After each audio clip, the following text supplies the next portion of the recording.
मर्यादा पुरुषोत्तम श्री राम जी से। बोलो इससे बढ़िया वर मिल सकता है क्या?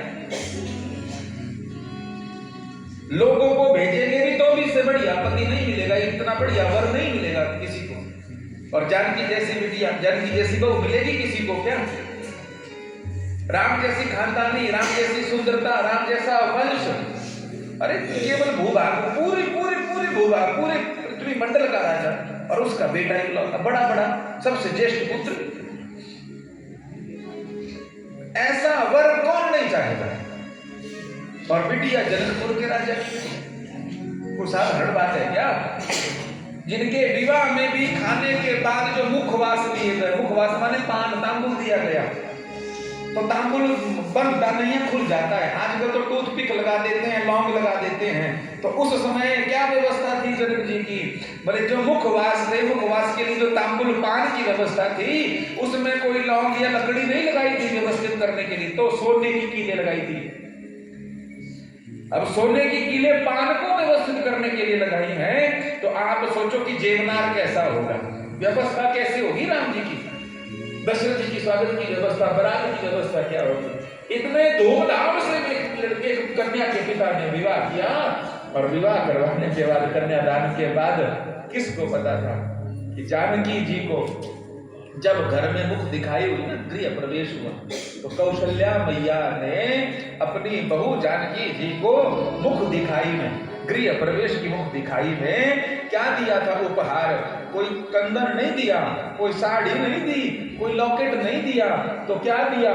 कनक भवन दिया, सोने का भवन दिया। जो सोने का भवन दशरथ महाराज जी को स्वर्ग के देवताओं ने दिया था, जब दशरथ महाराज जी देवताओं के पक्ष में लड़ने के लिए चले गए और राक्षसों को परास्त किया, तब दिया था सोने का भवन, जिसमें ऐसे ऐसी मणियां लगी हुई थी कि क्या बताएं महाराज। और वही कौशल्या मैया ने अपनी बहू रानी को दिया, जानकी को। लेकिन इतना सब कुछ होने के बाद भी जानकी जी एक बार भी मायके नहीं जा पाई विवाह के बाद। उससे पहले वनवास हो गया 14 साल की। अब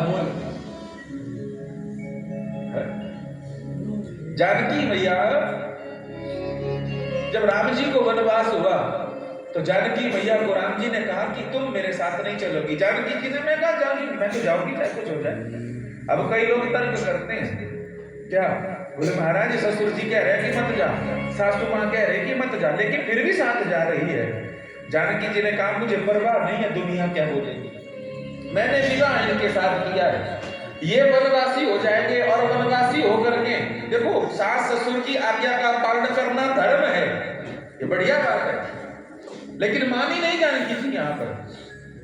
क्यों नहीं मानी? तो बड़ा सुंदर तर्क दिया। जानकी जी ने कहा कि विपत्ति के समय में पतिदेव वन को जा रहे हैं, मैं घर में रहकर बढ़िया मखमली सेज पे सोऊंगी तो क्या अच्छा लगेगा? सास और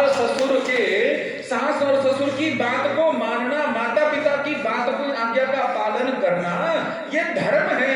लेकिन विपत्ति काल में अपने पति का साथ देना ये परम धर्म है, ये परम धर्म है, इसलिए मैं साथ जाऊं।